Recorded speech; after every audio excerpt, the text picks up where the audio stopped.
JNU और poetic आत्मा साहित्योत्सव में मैं अभिषेक तिवारी आप सभी का इस टॉक सेशन में सुने ज़िंदगी में स्वागत करता हूं। और जब ज़िंदगी की बात हो रही है तो हमने सोचा कि किसी ऐसी शख्सियत के साथ की जाए जिसने ज़िंदगी को देखा भी है बड़े करीब से और जिया भी है।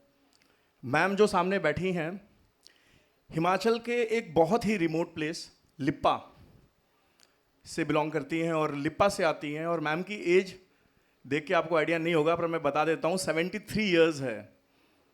तो शी इज 73 ईयर्स ओल्ड। एक बार जोरदार तालियां बनती है मैम के लिए कि मैम ने अपने जीवन में जो अपना सफ़र है वो लिप्पा जैसे दुश्वार क्षेत्र से किया। और किन्नौर से आने के बाद मैम हिमाचल में पहली महिला डायरेक्टर बनी हेल्थ डिपार्टमेंट में। तो ये भी अपने आप गौरव का विषय अपने आप में। मैम के नाम के साथ कई पहली चीज़ें जुड़ी हैं। अभी लास्ट ईयर हमें हिमाचल में कसोल नाम सुना होगा, बहुत मशहूर है भांग के लिए और अपनी सुंदरता के लिए। जो पार्वती वैली है, तीर्थन वैली है, वो बहुत खूबसूरत है। और वहाँ पे मलाना एक जगह है, मलाना क्रीम बहुत फेमस है। जो स्मोक करते हैं, वीड करते हैं। हालांकि अब हिमाचल गवर्नमेंट फिर से वीड को लीगल करने जा रही है। अभी जो करंट मुख्यमंत्री हैं उन्होंने इस बात के संकेत दिए हैं। तो बहुत बड़ा एक अवसर वहाँ पे पर्यटन का और बढ़ेगा, और बिजनेस भी, क्योंकि वो एक तरीके से मेडिसिन है। तो हमें एक मौका मिला कि हम लोग मलाना जाएं। और मलाना जो गांव है वो, वहाँ पे कोई सड़क नहीं जाती है, या तो आप गंडोले से जाते हो या फिर आप पैदल ट्रैकिंग करके जाते हो। तो मैम मलाना गांव में एंटर करने वाली बाहर की पहली सबसे ज़्यादा उम्र की महिला भी हैं। वो जो 2.5 किलोमीटर की ट्रैकिंग होती है, मैम ने खुद अपने पैरों से चल के की है। हम लोग वहाँ पे रुके और मैम से मेरा रिश्ता माँ बेटे का रिश्ता है।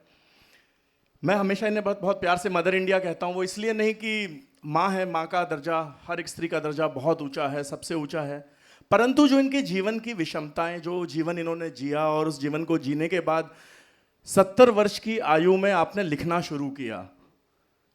हम में से कितने सारे लोग हैं जो 70 वर्ष जीवन जीने के बारे में भी सोचने से पहले कांप जाते हैं, क्या हम जी पाएंगे, क्या हम चल पाएंगे। मैम आज भी अपने घर के सारे कार्य खुद करती हैं। 5 मंजिला बिल्डिंग है मैम की शिमला में, और जिसका पूरा रख रखाव देख रेख मैम खुद अकेले करती हैं। तो ये भी एक हर्ष का विषय है। और अब हम आते हैं सुन ए जिंदगी पर। जिंदगी की बात है, मैम की बात है, तो उससे पहले एक छोटा सा इंट्रोडक्शन भी दे देता हूं कि आपका जन्म 6 जनवरी 1949 को हिमाचल प्रदेश के कोटगढ़ कस्बे में जिला किन्नौर गांव लिप्पा के निवासी श्री छतर सिंह जी के घर हुआ।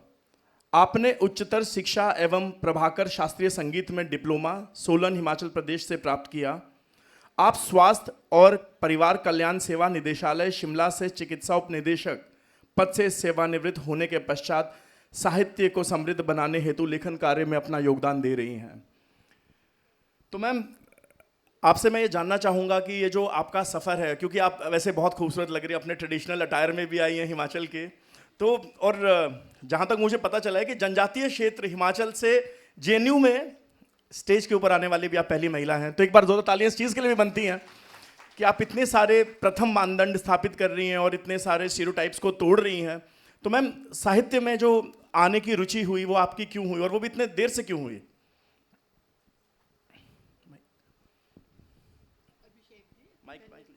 अभिषेक जी, धन्यवाद।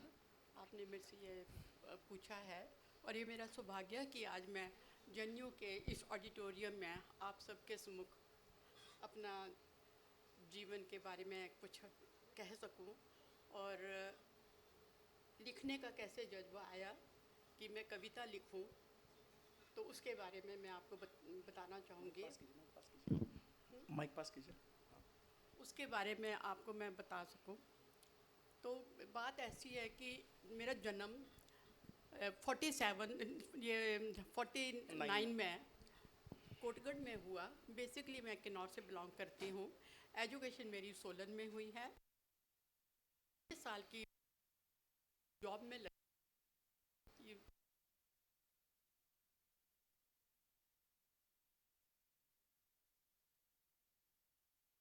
मेरा ये एक्सपीरियंस जो है ये 38 इयर्स तक मैं कंटिन्यूस उसमें जॉब करती रही। और उसके बाद रिटायर होने के बाद मेरे को शास्त्रीय संगीत का बड़ा शौक़ था, आता नहीं था, पर मैंने उसमें प्रभाकर किया आफ्टर रिटायरमेंट। फिर मैं कई संस्थाओं से जुड़ी जिसमें मैं लोक सेवा में काम करती थी, और रेड क्रॉस में मैंने उसमें काफ़ी काम किया। तो फिर उसके बाद मेरे को उसमें कुछ अपने आप को मैंने पूर्ण नहीं समझा। तो मेरे को फिर ये रुचि, मैं सुनती थी सबकी गज़लें मैं काफ़ी सुनती रहती थी, कविताएं सुनती रहती थी। फिर मैंने इस और कदम बढ़ाया कि मेरे को भी कुछ लिखना चाहिए। सबसे पूछती थी मैं कि भाई आप लोग कैसे लिखते हैं, आपको कैसे ख्याल आता है कि भाई ये इस हमने कुछ लिखना है। तो मेरे को समझ नहीं आता था, और फिर मैंने थोड़ा थोड़ा लिखना शुरू किया। ये मैंने लिखना जो शुरू किया 2019 में मैंने लिखना शुरू किया, छोटी छोटी 2-2, 4-4 लाइनें। और कोविड के ऐसा वक्त आया जब मेरे को जो किताब लिखने के लिए मेरे को प्रेरित हुई, और मैंने फिर अपना सुन ए ज़िंदगी, इस किताब में मेरी अपनी पूरी लाइफ के उतराव चढ़ाव हैं। एक जितनी इसमें कविता हैं मेरे लाइफ से रिलेटेड है कि मैंने कैसे किया और कैसे मैं लिख पाई हूँ और इस मुकाम तक पहुँची हूँ। अभिषेक जी, आपका बहुत बहुत धन्यवाद जो आपने मेरे को यहाँ तक उंगली पकड़ के, वाकई में ही उंगली पकड़ के मेरे को यहाँ तक पहुँचाया। ये मेरा नहीं मैम, ये आपके अपने मेहनत का नतीजा है। और मैंने आपको मेहनत करते हुए देखा है, आपको लिखते हुए देखा है। जब आप लिखती थी तो कई लोग ये कहते भी थे कि इस उम्र में, इस आयु में ये क्या लिखेगी, ये तो रिटायरमेंट की एज है, इसे रिटायरमेंट में अपने घर में आराम से रहना चाहिए, आराम से सोना चाहिए, क्या कमी है पैसे की, ज़िंदगी में क्या कमी है। पर मुझे हमेशा ये लगा कि आपका जो टैलेंट है, बिकॉज काफ़ी सारे फर्स्ट हो रहे थे आपकी लाइफ में, और मुझे लगा कि वो एक किताब के रूप में दुनिया के सामने आनी चाहिए, जिसमें आशा शैली जी ने, SR हरनोट जी ने बहुत योगदान दिया, आत्मा रंजन जी ने, कुल राजीव पंत जी ने, और ये सब हिमाचल साहित्य के बहुत बड़े नाम हैं। इनफैक्ट हिंदुस्तान के साहित्य में बहुत बड़े हस्ताक्षर हैं। तो जब आप हिमाचल साहित्य एवं सांस्कृतिक मंच से आप जुड़ी और वहाँ से जो आपका साहित्य का सफ़र शुरू हुआ, उसके बारे में आप कुछ बताएं हम सभी को। मेरा जो ये साहित्य हिमालय, ये साहित्य मंच है हमारा हिमाचल में, उनके साथ मैं 2019 में उनके साथ जुड़ी हूँ। अक्टूबर का महीना था तब मैं जुड़ी थी। उसके बाद तो कोविड आ गया था।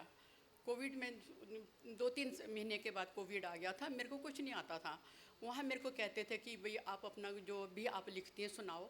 मैं टूटी फूटी सी मैं सुना देती थी, लेकिन मेरा उसका बड़ा उपहास करते थे, मजाक उड़ाते थे, इसको लिखना नहीं आता, बोलना नहीं आता, पढ़ना नहीं आता, क्योंकि मेरे को हिंदी इतनी मेरे को बड़ी मुश्किल थी साहित्य की तरफ जाना। वैसे भी हिमाचल में, क्योंकि किन्नौर में किन्नौरी बोली जाती है, तो वहाँ पे हिंदी हाँ टफ होती है थोड़ा, है ना? वहाँ पर भी हिंदी की बहुत प्रॉब्लम है, बहुत कम लोग जानते हैं। अब तो बड़े एजुकेटेड वहाँ से, जिस दौर में मैंने शुरू किया था तो वहाँ कोई स्कूल भी नहीं था और लड़कियों को पढ़ाते भी नहीं थे। अच्छा। जिस गांव से मैं बिलोंग करती हूँ।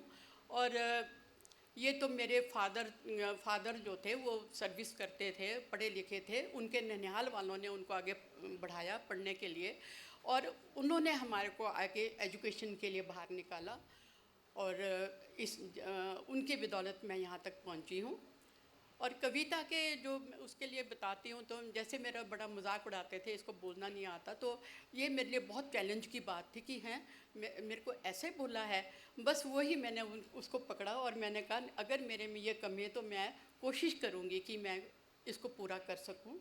और किताब आपके सामने। देखिए ये सेशन दोस्तों, यहाँ पे काफ़ी सारी बच्चियाँ बैठी हैं, काफ़ी सारे लड़के बैठे हैं, और हम लोग भारत में भिन्न भिन्न परिवेशों से आते हैं, भिन्न भिन्न बैकग्राउंड से आते हैं। कई लोग बहुत अमीर हैं, पर कई बच्चे ऐसे घरों से हैं जहाँ पे शायद हमें इस बात का भी अंदाज़ा नहीं होता कि आज रात को घर में खाना पकेगा भी नहीं पकेगा, रात को खाना मिलेगा भी नहीं मिलेगा। हम पढ़ते हैं, हमें फ़ीस भरनी होती है, जिनके घर में सारी सुविधा है उनके लिए तो बहुत आसान है कि अपने मदर को फादर को एक टेक्स्ट किया, एसएमएस किया, कॉल किया, मैसेज किया, पैसे डाल दो अकाउंट में, यूपीआई से ट्रांसफ़र होके आ जाते हैं। पर कई लोग ऐसे होते हैं कि जिनको शायद फीस भरने में भी बहुत दिक्कत होती है, और स्कूल कॉलेज की जो लाइफ होती है वो इतनी चैलेंजिंग होती है कि जहाँ पे पैसे का अभाव यूजुअली होता है। और यही वो ज़िंदगी है जहाँ पे दोस्तों से मांग के चाय समोसा खाने में मज़ा आता है कि आज तू खिला, आज तू खिला, और हम लोग मौके ढूंढते हैं। और हिमाचल में आप काफ़ी सारी गोष्ठियाँ अपने घर में करवाती हैं। तो ये जो सिलसिला जो आपने शुरू किया, क्योंकि जहाँ आज के दौर में लोग अपने घर में किसी को चाय पानी पिला के राज़ी नहीं है, आप हिमाचल, पूरे हिमाचल से और भारतवर्ष के लोगों को अपने घर बुलाती हैं, साहित्यकारों को बड़े बड़े, और वो आते हैं आपके यहाँ पे और वो रुकते हैं, आपके साथ एक अच्छा वक्त बिताते हैं आपके घर में। तो आपको वो जो एक्सपीरियंसेस होते हैं वो कैसे लगते हैं, क्या सीखने को मिलता है उससे? उनको बुला के वो मेरी नेचर को पहचान सकती हैं, और मैं उनको कैसे उनको अपने घर में उनका आदर सत्कार करती हूँ। और मेरे को बहुत अच्छा लगता है कि कोई मेरे घर में आए और उनको जहाँ तक भी हो मैं सुविधा दे सकूँ।